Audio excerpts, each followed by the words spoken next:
pa ang patok ngayong summer, mga pampalamig na dessert at summer coolers.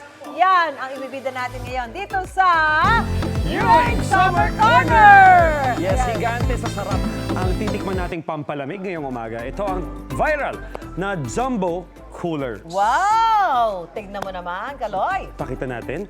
There you go. Sobrang laki, di ba, mga kapuso? At pati yung sago, ang laki-laki rin. Sabi nga ni Mami So kanina mukhang ubas. Akala ko ubas di ba? Tingnan ko lang kung hindi ka pa mapreskuhan kapag ito ang kinain mo. At ngayong umaga, makakasama natin ang may-ari nito, ang owner ng Jumbo Coolers na si Eunice Borbor. Miss Eunice, good morning! Good morning, Miss Eunice! Hello Miss po sa Eunice. inyo. Good morning! Grabe naman, ang laki-laki naman po nito nung coolers nyo. Gusto ko malaman kung bakit naisip ni Ma'am Eunice na ganyang kalaki. Yes, ito na nga, Miss Eunice.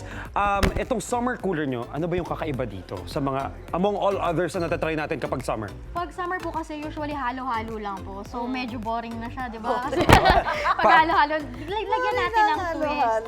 Totoo. Opo, katulad po nito, yung mga thick mixture ko po, yan po ang kakaiba ngayon dahil lalo-lalo na po summer ngayon, usong-uso yung napapanahon yung tropical fruits. Oo, tsaka napansin namin, literal na thick kasi yung mixture niya, Mami So, Yes. Lapot. buong buo. Oo. Alright. So, Miss Eunice, ano yung mga ino-offer ninyo na flavor dito? Ang best seller po namin na avocado, Avocado? melon, Mangga. mangga, and And then pakwan? ito po, strawberry. Strawberry. Talaga, ito yung mga ito yung mga summer fruits talaga natin eh. Okay, sige, ano Ito na nga. tayo, Kaloy?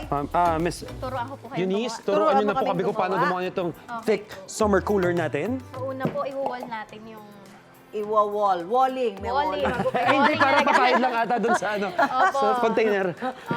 Walling. Okay, so pipili kami, Miss Eunice, ngayon. Magwa-walling tayo. Ito po ba Tingin yung... ka, Makaloy. Ayan, avocado sa'yo, Mami So. Oo. Ito sa akin, ito po yung ano. Walling. mango po. Alright, dito tayo. Walling. So may proper way ba kung paano mag-walling? Ganon. Damang-dama po dapat. Daman-dama mo.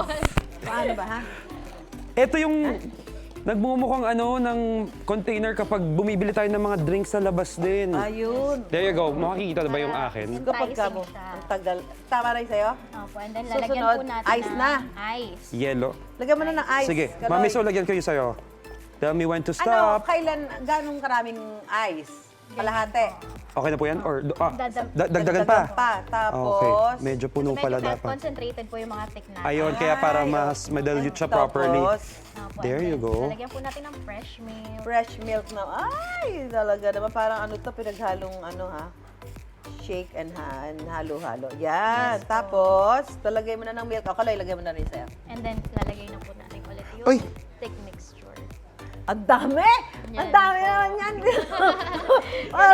Yun, tsaka kaya maraming yellow para balanse, Mami So. Ang dami pala. Careful, Hindi- Miss Eunice. Hindi ka ba lugi niyan? Sakto lang po. Sakto lang. Pwede bang kung akin na? Ito, okay na ako? Basta ang importante, mabigyan mo ng ng Sulit na refreshment sulit. ang iyong Tapos, mga customers. Pearl. Malalaking jelly Akala ko balls siya black grapes. Di ba? Sa laki, no? Malaki, oo, di ba? Pero Miss Eunice, tanong, ano talaga ba yan? Sago or hindi? Jelly balls po. Yun, Gulaman. jelly balls siya. Opo, lang. Gulaman siya na kulay black. There you go. Teka So lang. after nung mismong toppings, tapos yung lalagay nating jelly balls, Okay, depende susunod. na mga kapuso kung ano pa yung toppings. ilalagay mo. Yan po. Saan ako avocado lalagay ko. Paborito ko ang avocado, so avocado ilalagay. Gaano karami ilalagay ko dito, Careful Eunice? po. As much as Kung You gaano want, yung okay. karami. Opo. As There you much go. as you want. Sa akin, Ayan. ang tipid ng itong mga jelly balls na itim mo. Tapos, There you go. gatas ito. Opo. Ay, Sige ano po. lang, sprinkle lang. Habang kinukumpleto natin yung toppings, Miss Eunice, magkano po ba mabibili itong mga jumbo coolers nyo? Ito po nag-range po siya sa 85 pesos up to 169 pesos lang po. Depende sa flavor ba yon? Depende Ayan. sa size and flavor. Ayun, there you go. Magkano Size itong and ganito? flavors. Ito po, 150 pesos. Ang mura lang. naman. Yes po. Pandalawahan naman ito. Kaya, maraming salamat, Eunice. Ako, pinalamig mo ang umaga namin, mga Totoo. kapuso. Para sa iba pang pampapresko. Ngayon, tag-init, tumutok lang dito sa UH Summer Corner! Tikim-tikim. Ikaw, hindi ka pa nakasubscribe sa GMA Public Affairs YouTube channel? Bakit? Mag-subscribe ka na, dali na, para laging una ka sa mga latest kwento at balita. I-follow mo na rin ang official social media pages ng Unang Hirit. Salamat, Kapuso!